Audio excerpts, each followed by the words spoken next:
Selamat pagi Sobat Mas, kembali lagi bersama saya Cak Yuda dalam acara podcast Polda Jatim.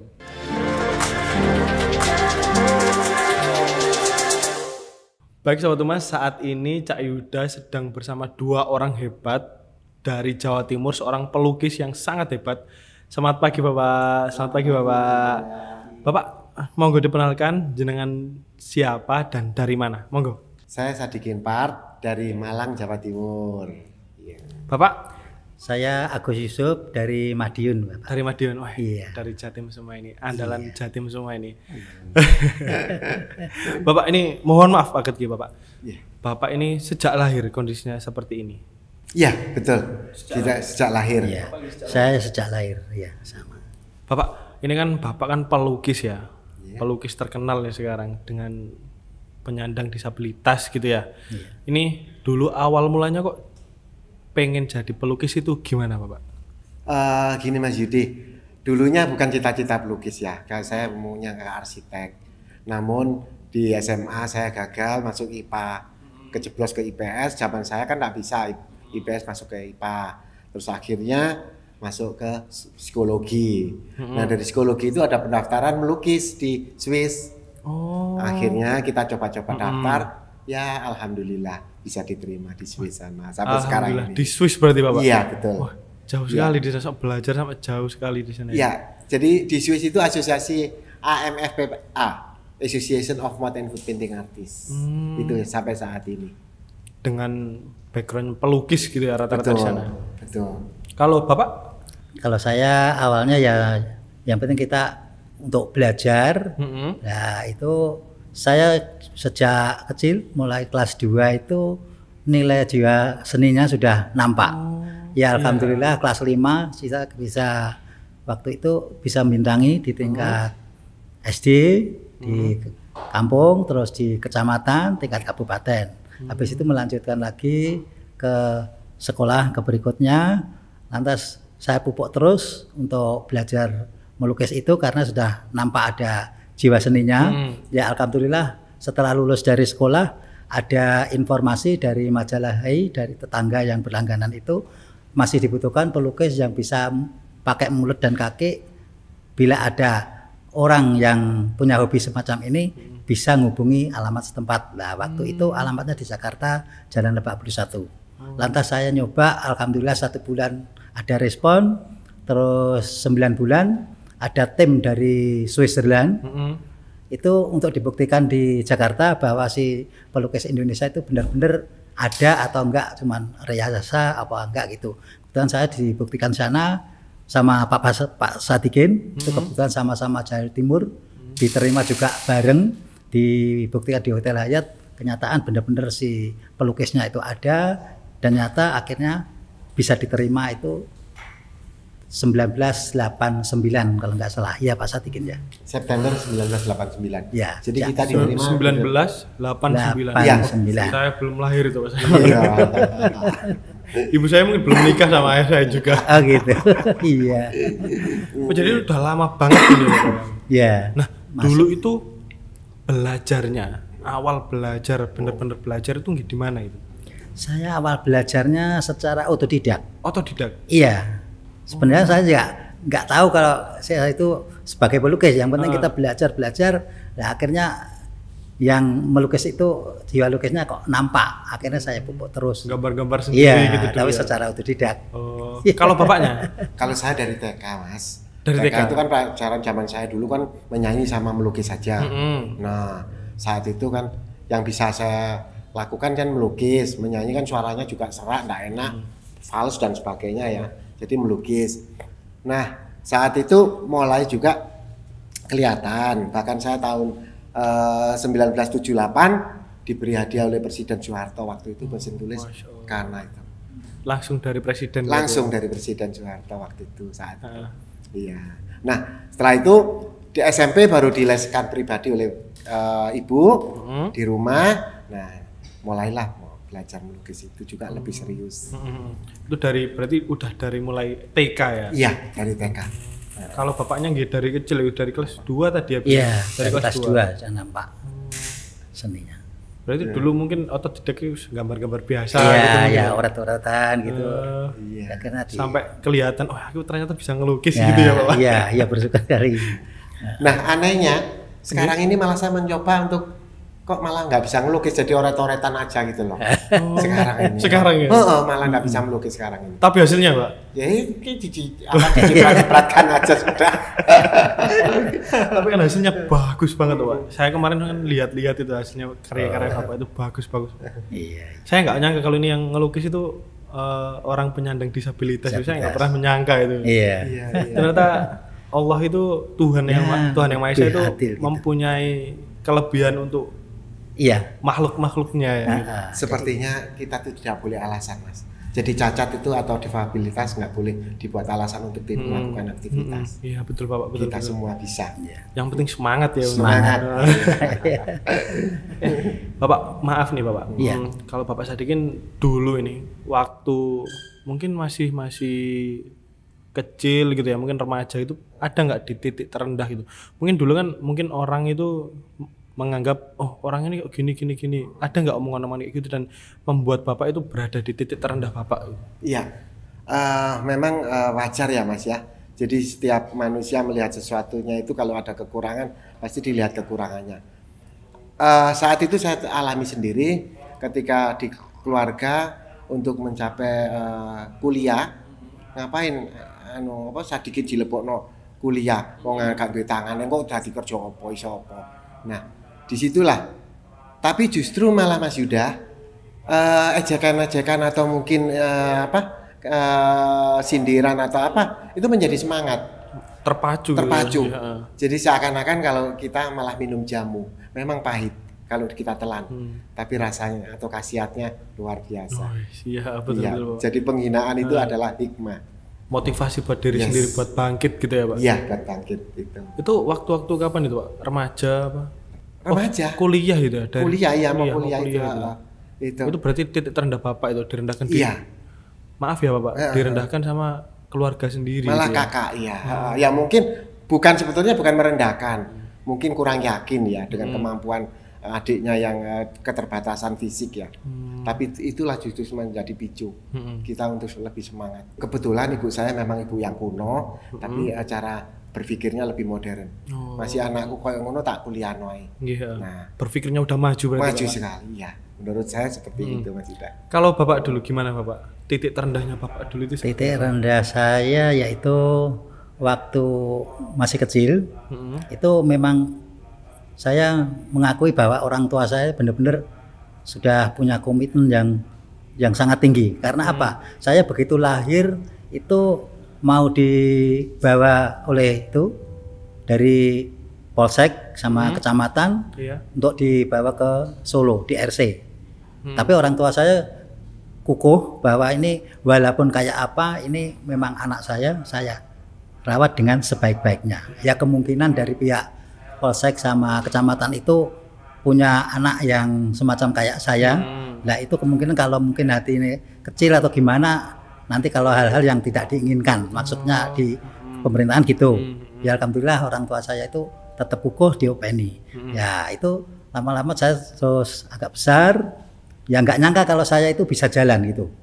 Yang penting dirawat terus. Nah itu selama saya lahir itu 3 bulan ibu saya itu menangis terus. Jadi ada orang nengok terus nangis gitu. Itu sudah wajar itu. Nah, saking terlalu minder atau hati kecilnya itu. Nah, habis itu saya tahu-tahu langsung bisa berdiri dan berjalan. Nah, itu akhirnya saya mungkin nggak disekolahkan. Ya kemungkinan dari orang tua itu nggak disekolahkan bukannya minder. Karena nanti kalau jalan gimana, kalau mungkin kalau sama temennya minder enggak. Nah, dia itu ke situ. Akhirnya adik saya sudah kelas 4, saya baru jalan sendiri lihat sekolahan kan ada masuk sore itu. Nah, lantas saya ditawari sama guru itu di sekolah SD umum. Ya di umum, bukan khusus ya. Nah, itu kamu enggak sekolah, enggak kenapa? Karena enggak ada yang nganter itu. Waktu itu. Nah, habis itu saya besok mau sekolah, lantas saya sekolah di sekolah dasar. Nah, melanjutkan lagi ke SMP. Nah, itu orang tua saya melanjutkan. Oh ya, oke, nggak apa-apa kalau kamu minatnya tinggi. Nah, kebetulan dari tetangga ya kemungkinan ya menghina nggak jauh sama kayak Pak Sadikin ya.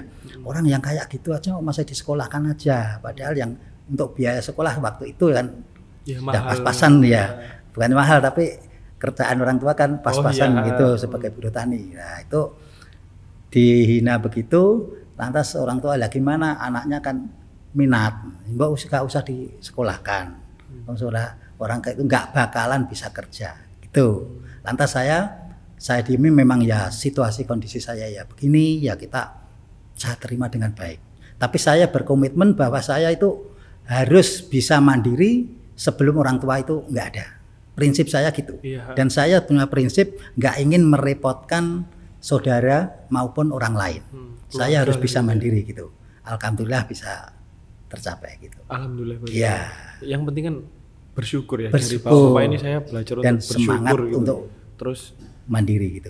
semangat untuk mandiri juga. Iya. Legowo lah kalau Iya. kata orang Jawa ya. Iya, bahkan saya sudah masuk di yayasan itu ya kita sebagai orang timur ya, itu orang Jawa itu tasakuran karena Oke. sudah dikasih berkah yang Maha Kuasa. Lah itu tetangga yang menghina itu masih ngejek terus. Oh masa orang yang normal aja di Jakarta banyak yang sudah pulang, nggak ada apa-apa, wong koyok gitu kok bisa kerja, nggak mungkin. Saya diem aja.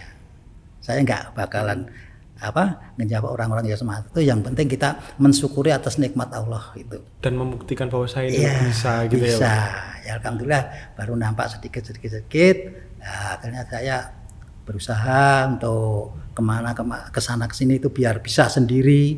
Akhirnya saya nyoba setiran mobil, terus motor. Iya, Itu bisa. alhamdulillah sekarang Alhamdulillah bisa, ya. baru tahu orang yang biasanya ngejek itu Iya. langsung dia itu diam dengan sendiri. Iya betul Pak. Betul, Iya Pak. begitu. Memang kita harus membuktikan bahwa kita ini bisa. Iya. Kita ini loh bisa gitu. Iya. Bisa. Nah. Jadi Bapak, tadi kan Bapak Sadikin sempat bilang kalau misalnya sempat dikasih sama penghargaan ya sama Bapak Soeharto dulu. Iya. Lah, selain itu ada lagi nggak Pak? Prestasi-prestasi Bapak itu dulu. Kalau untuk lomba-lomba lukis kita mungkin nasional ya pernah. Terus Nasional, prestasi catur juga pernah, juga nasional di waktu itu di YPAC ya. Jadi kebetulan saya SD-nya kan di YPAC Solo. Jadi di situ sering diadakan lomba nasional untuk catur, olahraga lah. Kalau Bapak? Kalau saya dapat penghargaan itu waktu kelas 5 itu lomba Kelas 5, tingkat kecamatan, lantas tingkat kabupaten itu dapat penghargaan dari bupati. Gitu. Langsung dari Bupati. Langsung dari bupatinya. Iya. Kalau Bapak ini sendiri fokusnya kalau jenis lukisan apa Pak? Kalau dulu awal-awalnya saya realis naturalis, Mas Yuda. Terus dengan mungkin tambahnya usia, tambahnya kebosanan dan sebagainya, akhirnya lari ke impresionis sekarang ini. Nah, impresionis itu sebetulnya penguatan cahaya dan gelap. Itu aja. Kalau Bapak? Kalau saya naturalis realis hingga sekarang masih saya geluti. Masih? Iya. Eksis ini. Iya, Kayak di belakang sini tuh naturalis apa realis Pak ini? Yang ini realis naturalis. Realis ini. Naturalis ya, punya Agus ini. Kalau Berarti yang udah kan kelihatan ya, oh ini naturalis ini. iya. Orangnya kan kalem. Kalau yang impresionis ini orangnya biasanya enggak bisa diatur itu. Barbar nggak Iya, iya. Orang lapangan itu. Baik Pak, terima kasih Pak. Bapak sudah berkeluarga? Betul. Sudah. Sudah. Dua-duanya sudah. Keluarga, sudah. Punya anak Bapak? Iya. Punya anak Bapak dua. juga nggak punya? Punya anak 2. Bapak ini kan untuk meyakinkan anak Bapak Iya. dengan kondisi Bapak seperti ini seperti apa Pak? Gini Mas Yuda, kita secara alami ya.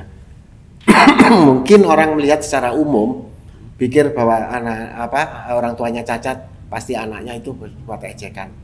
Tapi beda dengan kita yang khususnya saya alami. Kebetulan kita diberi anugerah suatu kesuksesan ya, mulai awal anak mulai sekolah sampai sekarang ini. Jadi malah justru menjadi suri toladan teman-temannya. Jadi sangat bangga kalau main ke rumah-rumah kita itu anak-anaknya panggil kita om, panggil apa, makan saling menghormati. Karena kita punya kesuksesan. Itu yang mungkin secara alam ya. Nah, di situ kita tanpa memberitahukan bahwa papa atau mama itu kayak begini begitu tuh Nggak perlu, karena apa? Kita sudah bisa membuktikan. Kita bisa juga memberikan anak itu percaya diri. Akhirnya anak juga menimbulkan keyakinan juga untuk lebih percaya diri. Walaupun orang tua aku kayak begini, ya kan, tapi aku bisa. Dan orang tua aku tidak orang yang dibelas kasihani. Itu yang mungkin menjadi contoh yang real untuk anak-anak, Mas Yuda. Berarti itu murni dari anak Bapak sendiri. Betul. Kalau bapakku gini loh hebat gitu ya. Iya, secara nggak langsung begitu. Memang benar. Itu Mas Yuda. Kalau Bapak sendiri gimana? Kalau saya untuk didik anak itu biar nggak minder, nah itu saya memang sudah mengajarkan bahwa kondisi Bapak ya begini, kamu nggak perlu minder. Nah itu kalau mungkin buktinya untuk kamu tuh Bapak bisa membiayai segalanya dan bisa nganter kamu ke sana kemari tanpa ada yang nganter lagi tanpa sopir gitu. Saya antar sendiri. Iya. Jadi kamu harus bangga bahwa meskipun orang tua ya difabel tapi bisa untuk semuanya sama dengan orang-orang normal. Akhirnya alhamdulillah dia juga terdidik begitu. Ya mungkin suatu saat tak ajak keluar itu dia sudah cekatan sendiri. Jadi saya mungkin butuh apa gitu langsung tongkat diambilkan, langsung mau respon. Iya, atau mobil atau apa terus langsung diambilkan kontaknya langsung dikasihkan, langsung naik bareng-bareng gitu. Karena saya sering itu untuk ngantar sekolah sendiri gitu. Berarti ini murni dari anak-anak jenengan sendiri ya? Iya, timbul dengan juga istri sendiri. Mas Yuda, mungkin bagi masyarakat umum ya, punya suami yang seperti kita ini mungkin malu ya. Tapi boleh dilihat, boleh disaksikan sendiri, dibuktikan. Istri-istri kita itu setia sekali. Bahkan andaikan dia itu mau ke mall gitu, kalau kita nggak diantar atau apa, kita nggak ngikut, dia nggak begitu rela. Maunya kita ikut. Maunya jenengan ikut berarti. Iya, itu loh. Nah, ini yang menjadi suatu kebanggaan ya. Kita punya istri yang setia, punya anak yang setia. Ya kita harus puji syukur pada Sang Allah. Masya Allah. Iya. Baik Bapak, ini kan mau terakhir nih. Iya. Ini berikan motivasi buat para penyandang disabilitas lainnya untuk termotivasi dirinya untuk seperti bapak-bapak yang sudah sukses ini ya mungkin. Iya. Seperti apa Bapak? Iya, memang pada dasarnya dan pada umumnya juga orang difabel itu kan memohon belas kasihan. Nah, harapan kita bagi masyarakat luas, difabel bukan untuk dikasihani, tapi diberi fasilitas, diberi kesempatan, dan diyakini bahwa dia bisa. Insya Allah difabel akan bangkit. Tapi selama difabel masih dibelas kasihani, jangan berharap difabel bisa lebih hebat. Terus disupport berarti. Terus Bapak? disupport, betul Mas Yuda. Kalau Bapak gimana Bapak tanggapannya? Kalau saya himbauan saya mudah-mudahan untuk walaupun saya situasi yang difabel kayak gini, saya memberi motivasi pada orang-orang yang normal dan generasi penerus khususnya difabel, jangan patah semangat, asal kita harus rajin, semangat terus, akhirnya mudah-mudahan kedepannya difabel tidak minder dan bisa menyebarkan jiwa seninya lewat generasi penerus itu sebagai motivasi gitu. Terima kasih. Yang penting tadi bersyukur, yang penting ya bersyukur terus legowo gitu. Terus mempunyai semangat yang tinggi untuk terus menjalankan hidup gitu ya. Benar, sudah. Terima kasih Bapak. Terima kasih sudah mau berbincang-bincang dengan saya. Sama-sama. Sudah mengajari saya bersyukur dengan kesyukuran yang banyak ini seperti apa gitu. Terima kasih Bapak. Sama-sama. Terima kasih Bapak. Baik Sobat Mas, itu tadi bincang-bincang saya dengan dua orang pelukis difabel yang terkenal di Jawa Timur. Nantikan video-video kita selanjutnya. Salam presisi.